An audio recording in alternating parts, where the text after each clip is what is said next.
سینے میں بھرا ہے تیری نعتوں کا خزانہ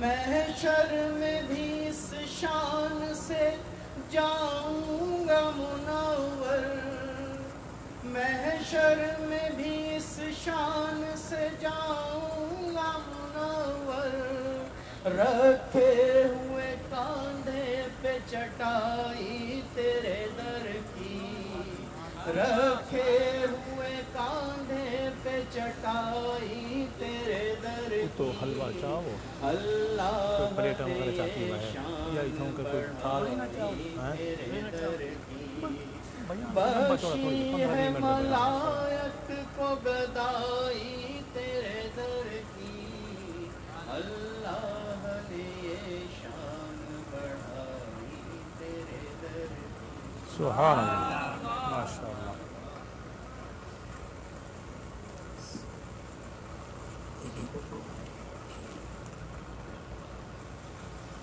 نحمده ونصلي ونسلم على رسوله الكريم، اما بعد فاعوذ بالله من الشيطان الرجيم، بسم الله الرحمن الرحيم۔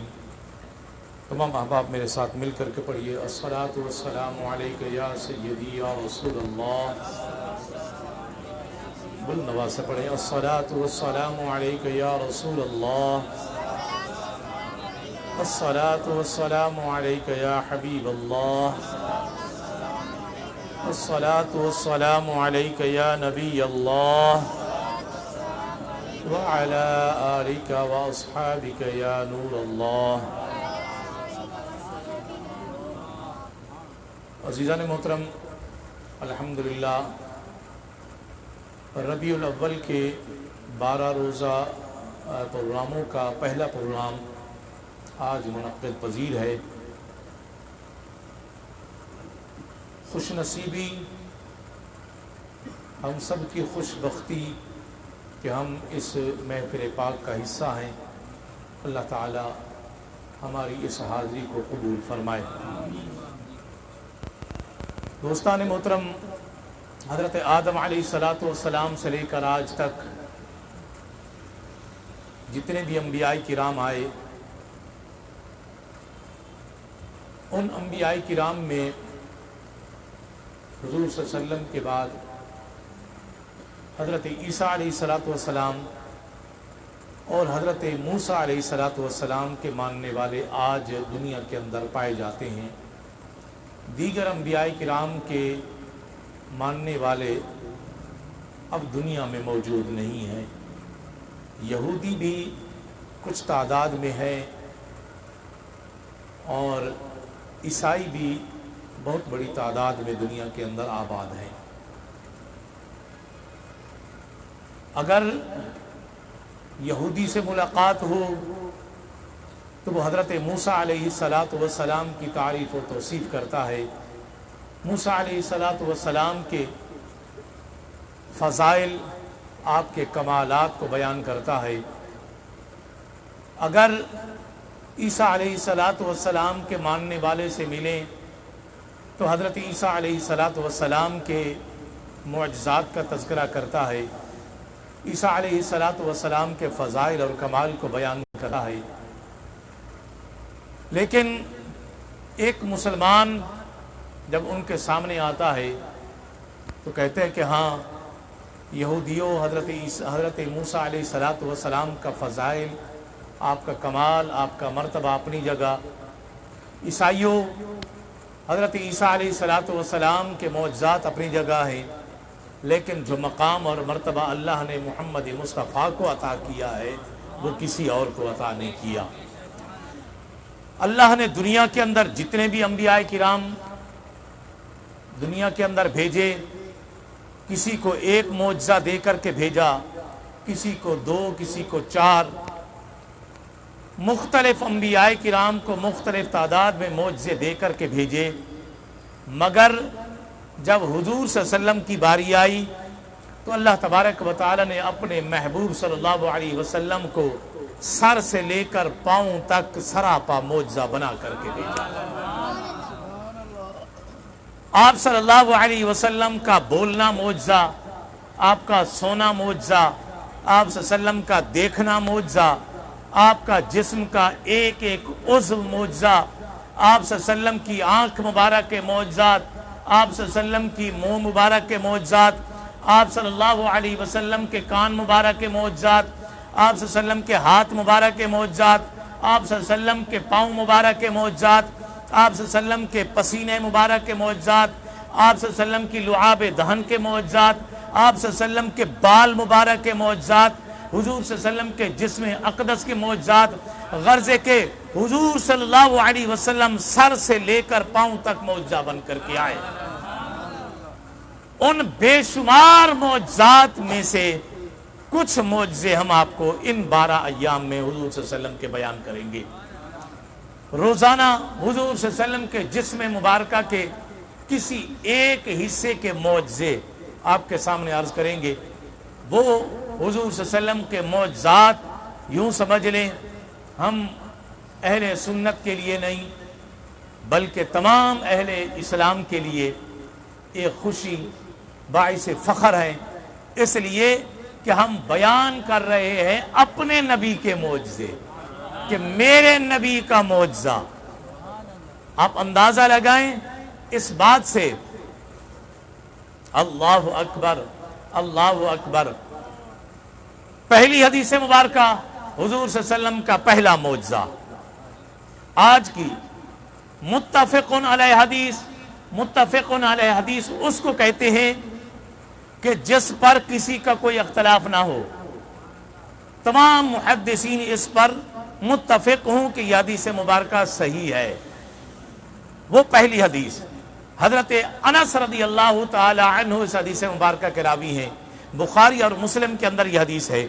حضرت انس رضی اللہ تعالی عنہ فرماتے ہیں کہ میرے نبی صلی اللہ علیہ وسلم کا رنگ مبارک صاف اور چمکدار تھا۔ حضور صلی اللہ علیہ وسلم کا پسینہ مبارکہ جب بہتا تھا تو آپ صلی اللہ علیہ وسلم کے پسینے مبارکہ کے وہ قطرے ایسے لگتے جیسے موتی کے قطرے ہوں، اور حضور صلی اللہ علیہ وسلم جب چلتے تھے تو پوری قوت کے ساتھ چلتے تھے۔ حضور صلی اللہ تعالی علیہ وسلم کی جو ہتھیلی مبارک تھی وہ اتنا نرم تھی کہ اس سے زیادہ نرم آج تک ہم نے کوئی ریشم نہیں دیکھا۔ حضور صلی اللہ علیہ وسلم کے جسم مبارکہ سے ایسی خوشبو نکلتی تھی کہ دنیا کے کسی بندے نے بھی ایسی خوشبو نہ محسوس کی ہو۔ دوسری بات، جب ہم حضور صلی اللہ علیہ وسلم کی بات کرتے ہیں تو پہلے ہم حضرت بی بی آمنہ رضی اللہ تعالیٰ عنہ کی بات کر لیں۔ حضرت بی بی آمنہ رضی اللہ تعالیٰ عنہ حضور صلی اللہ علیہ وسلم کی والدہ مبارکہ ہیں۔ وہ فرماتی ہیں، مواہب لدنیا کے اندر یہ حدیث مبارکہ بھی ہے، انوار محمدیہ کے اندر بھی حدیث مبارکہ ہے۔ وہ فرماتی ہیں کہ جب میرا نور نظر، میرا لخت جگر پیدا ہوا تو آپ صلی اللہ علیہ وسلم کے چہرے مبارکہ کے اندر جو روشنی تھی اس کی وجہ سے پورا کمرہ روشن ہو گیا، اور حضور صلی اللہ علیہ وسلم جب پیدا ہوئے تو آپ صلی اللہ علیہ وسلم کی پیدائش پر ایسی خوشبو محسوس ہوئی کہ پورے کا پورا کمرہ جو تھا وہ معطر ہو گیا۔ یہ حضور صلی اللہ علیہ وسلم کی۔ اب آئیے حضور صلی اللہ علیہ وسلم کی زوجہ مبارکہ محترمہ حضرت ام سلمہ کی بات سنیں۔ وہ فرماتی ہیں کہ جب حضور صلی اللہ علیہ وسلم کا وصال ہوا تو حضور صلی اللہ علیہ وسلم کے ہاتھ کو میں نے اپنے ہاتھ میں لیا اور اپنے سینے پر رکھا۔ فرماتی ہے کہ کئی دن تک حضور صلی اللہ علیہ وسلم کا جب ہاتھ میرے سینے پر آیا تو میں نے اپنے ہاتھوں میں اور اپنے جسم کے اندر خوشبو محسوس کی۔ اما عائشہ حضور صلی اللہ علیہ وسلم کی دوسری زوجہ محترمہ ہے، وہ فرماتی ہے کہ حضور صلی اللہ علیہ وسلم کا جب وصال ہوا تو آپ کا سر مبارکہ میری گود میں تھا، میں حضور صلی اللہ علیہ وسلم کے سر مبارکہ کو اپنے گود میں لے کر کے اس کو جو ہے نا وہ بیٹھی ہوئی تھی۔ حضور صلی اللہ علیہ وسلم کی روح مبارکہ جب قفص انصری سے پرواز کر گئی تو پھر میں نے دیکھا کہ ایسی خوشبو وہاں سے نکلی کہ میں نے ایسی خوشبو زندگی کے اندر کبھی نہیں دیکھی۔ نعرہ تکبیر، نعرہ رسالت۔ اب آئیے ام سلیم، مسلم مشکات شریف کے اندر اور مواہب لدنیا کے اندر یہ حدیث مبارکہ ہے۔ اگر کسی کو صفحہ نمبر معلوم کرنا ہو تو آپ کسی بھی فارغ ٹائم میں آپ مجھ سے اس کا حوالہ اور صفحہ نمبر بھی معلوم کر سکتے ہیں۔ ام سلیم رضی اللہ تعالی عنہ فرماتی ہے کہ ہماری خوش نصیبی حضور صلی اللہ تعالی علیہ وسلم روزانہ دوپہر کے وقت ہمارے گھر کے اندر آ کر کے آرام فرماتے تھے۔ جب حضور صلی اللہ علیہ وسلم آرام کرنے کے لیے ہمارے گھر میں جلوہ گر ہوتے تو آپ صلی اللہ علیہ وسلم کو پسینہ مبارکہ زیادہ آتا تھا۔ میں نے اکثر یہ اپنی عادت بنائی تھی کہ ایک شیشی کے اندر حضور صلی اللہ علیہ وسلم کا پسینہ مبارکہ جمع کرتی۔ ایک دن حضور صلی اللہ تعالی علیہ وسلم نے اپنی آنکھ مبارک کھولی، فرمایا ام سلیم کیا کرتی ہو؟ عرض کرنے لگی کہ یا رسول اللہ صلی اللہ علیہ وسلم میں آپ کا پسینہ مبارکہ جمع کرتی ہوں، جب کہیں کسی کو کوئی خوشبو کی حاجت ہوتی ہے تو ہم آپ کا یہ پسینہ مبارکہ اس کو دیتے ہیں، وہ دنیا کی ساری خوشبوؤں سے افضل خوشبو ہوتی ہے۔ حضور صلی اللہ علیہ وسلم نے فرمایا صدقت ام سلیم، ام سلیم تو انہیں سچ کہا۔ اللہ تبارک و تعالی نے جب آپ کے پسینے کی خوشبو اتنی ہے تو آپ کے جسم کی خوشبو کتنی ہوگی۔ اب آئیے ایک اور حدیث مبارکہ سنیے۔ حضرت جابر بن سمرہ رضی اللہ تعالیٰ عنہ اس حدیث مبارکہ کے راوی ہیں، مسلم شریف کے اندر اور مشکات شریف کے اندر بھی حدیث مبارکہ موجود ہے۔ حضرت جابر بن سمرہ رضی اللہ تعالیٰ عنہ فرماتے ہیں کہ ایک دن میں حضور صلی اللہ علیہ وسلم کے ساتھ فجر کی نماز کے بعد باہر تشریف لے گئے تو میں حضور صلی اللہ علیہ وسلم کے ساتھ تھا۔ جب راستے میں بچے آتے حضور صلی اللہ علیہ وسلم اپنے ید اللہ والے ہاتھ اس بچے کے رخسار پر پھیرتے تھے۔ میں دل میں خیال کر رہا تھا کہ کاش جب حضور صلی اللہ علیہ وسلم ان کے بچوں کے رخسار پر ہاتھ پھیر رہے ہیں تو کاش یہ ہاتھ میرے رخسار پر بھی پھیر دیتے، لیکن وہ بچے تھے، میں ظاہر بڑا تھا۔ بس حضور صلی اللہ علیہ وسلم نے جہاں تشریف لے جانا تھا وہاں سے جب واپس آئے تو حضور صلی اللہ علیہ وسلم سے الوداع کہنے سے پہلے حضور صلی اللہ علیہ وسلم نے مجھے قریب کیا، فرمایا جابر بن سمرہ قریب آؤ۔ گویا کہ ان کے دل کی آواز حضور صلی اللہ علیہ وسلم سن رہے تھے، قریب آئے۔ فرماتے ہیں کہ پھر حضور صلی اللہ علیہ وسلم نے میرے رخسار پر ہاتھ پھیرا، بس میرے رخسار پر جب حضور صلی اللہ علیہ وسلم نے ہاتھ پھیرا تو ایسے لگا کہ جیسے میرے دل کے اندر ٹھنڈک آئی ہو، اور حضور صلی اللہ علیہ وسلم نے جب میرے رخسار پر ہاتھ پھیرا تو ایسے لگتا تھا کہ جیسے میں نے کوئی ہاتھ عطار کی صندوق کے اندر سے نکال لیا ہو، اتنی خوشبو پھیل رہی تھی میرے آقا صلی اللہ علیہ وسلم کے رخسار مبارک کے اوپر ہاتھ پھیرنے کی وجہ سے۔ اللہ اکبر، اللہ اکبر۔ آئیے دو حدیث مبارکہ اور سنیں اور آج کی گفتگو یہیں پر ختم۔ اللہ اکبر، اللہ اکبر۔ ایک ہے صحابی الرسول، یہ حدیث مبارکہ خصائص الکبریٰ کے اندر، سیرت حلبیہ کے اندر اور مدارج النبوت کے اندر محقق علی الاطلاق شیخ عبدالحق محدث دہلوی رحمۃ اللہ تعالی نے اس کو نقل کیا ہے۔ مدارج النبوت کے اندر، خصائص الکبریٰ کے اندر اور سیرت حلبیہ کے اندر۔ خصائص الکبریٰ کے اندر علامہ جلال الدین سیوطی رحمۃ اللہ تعالی نے اس کو فرمایا۔ ایک صحابی ہیں حضرت عتبہ بن فرقد رضی اللہ تعالی عنہ، حضرت عتبہ بن فرقد سلمی رضی اللہ تعالی عنہ۔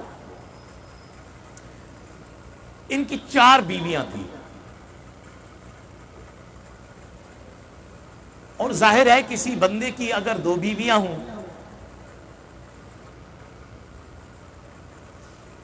تو ان بیویوں کے درمیان میں جس طرح کی معاملات ہوتے ہیں وہ آپ جانتے ہیں، لیکن جس کی 4 ہوں،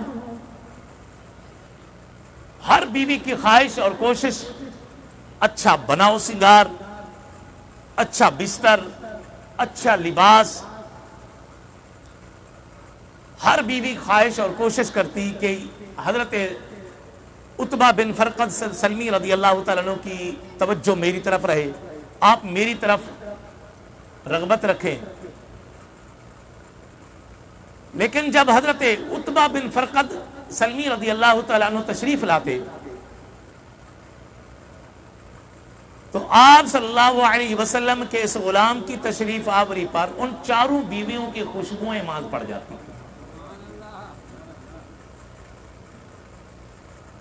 ایک دن چاروں نے مل کر کے مشورہ کیا کہ کیا بات ہے، یہ خوشبو کہاں سے لاتے ہیں، یہ کہاں سے خوشبو لے کر کے آتے ہیں؟ ہم اعلیٰ سے اعلیٰ خوشبوئیں منگواتی ہیں، لیکن جیسے ہی یہ تشریف لاتے ہیں تو ان کی خوشبو ہم سب کی خوشبوؤں کے اوپر حاوی ہو جاتی ہے۔ آج آتے ہیں تو ہم مل کر کے ان سے سوال کریں۔ حضرت عتبہ بن فرقد رضی اللہ تعالیٰ عنہ تشریف لائے، پھر انہوں نے مل کر کے پوچھا، اے عتبہ یہ بتاؤ کہ آپ خوشبو کہاں سے منگواتے ہیں؟ انہوں نے کہا کہ میں نے تو کوئی خوشبو کہیں سے منگوائی نہیں، آپ نے کبھی خوشبو نہیں منگوائی، خوشبو لی نہیں، تو پھر آپ کے جسم سے اتنی خوشبو آتی ہے کہ ہماری اعلیٰ سے اعلیٰ خوشبوئیں ماند پڑ جاتی ہیں۔ انہوں نے کہا کہ ہاں، اب یہ راز میں تمہیں بتاؤں کہ میرے پاس خوشبو کہاں سے آتی ہے۔ عرض کرنے لگے کہ دراصل بات یہ ہے کہ ایک مرتبہ مجھے گرمی دانے نکل آئے، ان کی وجہ سے میں کافی پریشان تھا۔ میں حضور صلی اللہ علیہ وسلم کے پاس حاضر ہوا، آ کر کے عرض کی کہ یا رسول اللہ صلی اللہ علیہ وسلم، گرمی دانوں نے کافی پریشان کر رکھا ہے، یا رسول اللہ صلی اللہ علیہ وسلم اگر آپ کرم فرما دیں تو میرا یہ مسئلہ حل ہو جائے۔ حضور صلی اللہ علیہ وسلم نے فرمایا، عتبہ اپنی پین سے قمیض مبارک اتارو۔ میں نے قمیض ہٹایا، حضور صلی اللہ علیہ وسلم نے ید اللہ والے ہاتھ میری پیٹھ پر پھیر دیے، اور جب حضور صلی اللہ علیہ وسلم کے ہاتھ مبارک میری پیٹھ کے اوپر لگے تو نہ صرف یہ کہ میرے گرمی دانے ختم ہو گئے، بلکہ اس وقت سے میرے جسم سے خوشبو آتی ہے۔ نعرہ تکبیر، نعرہ رسالت۔ میں نے کبھی کوئی خوشبو نہیں لگائی، یہ میرے آقا صلی اللہ علیہ وسلم کے ہاتھوں کا کمال ہے، جس کی وجہ سے اللہ اکبر۔ آخری حدیث مبارکہ، سبحان اللہ، مدارج النبوت جو اردو کے اندر ہے، اس کے اندر بھی یہ واقعہ لکھا ہے، جو فارسی کے اندر شیخ عبدالحق محدث دہلوی نے لکھا ہے، اس کے اندر بھی یہ حدیث مبارکہ لکھی ہوئی ہے۔ ایک شخص نے اپنی بچی کی شادی کرنی تھی،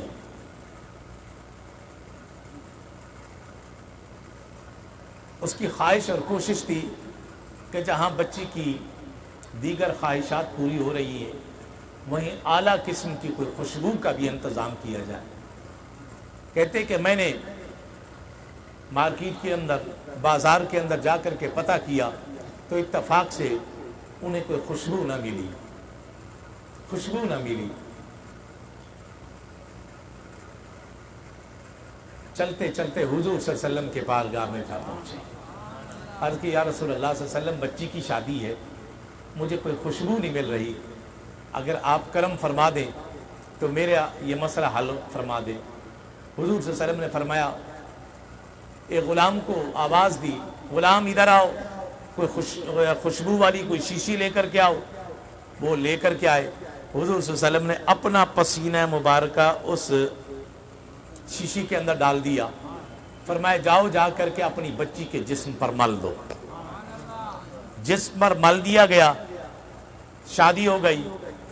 اس بچی کے جسم سے ایسی خوشبو نکلتی تھی، جس گھر کے اندر وہ بیاہ کر کے گئی، وہ گھر اتنا معطر ہو گیا کہ لوگوں نے اسے بیت المطیبین کا نام دے دیا، یعنی خوشبو کا گھر کا نام دے دیا، اتنا خوشبو پھیلتی تھی اس گھر سے۔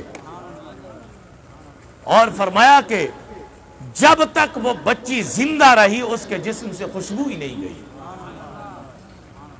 یہ حضور صلی اللہ تعالی علیہ وسلم کے پسینے مبارکہ، آپ صلی اللہ علیہ وسلم کے پسینے مبارکہ کے معجزات ہیں۔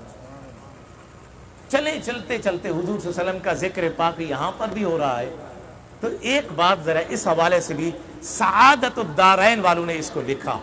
انہوں نے فرمایا جب جس محفل کے اندر حضور صلی اللہ علیہ وسلم کی ذات پر درود پڑھا جائے، حضور صلی اللہ علیہ وسلم کے ذکر کی محفل سجائی جائے، یہاں سے بھی خوشبو نکلتی ہے، جب یہ خوشبو نکلتی ہے تو آسمان کے فرشتے اس خوشبو کو محسوس کرتے ہیں اور ایک دوسرے کو کہتے ہیں کہ یارو یہ جو خوشبو آ رہی ہے یہ حضور صلی اللہ علیہ وسلم کی ذات پر درود و سلام پڑھنے کی یا ان کے ذکر کی محفل کی خوشبو آ رہی ہے۔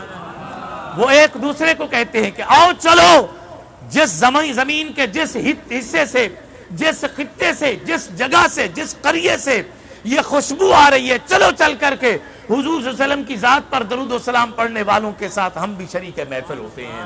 وہ آتے ہیں، زمین پر آتے ہیں اور آ کر کے دیکھتے ہیں جہاں سے وہ خوشبو نکل رہی ہے وہیں سے آ کر کے حضور صلی اللہ تعالی علیہ وسلم کے ذکر کی محفل میں شامل ہو جاتے ہیں۔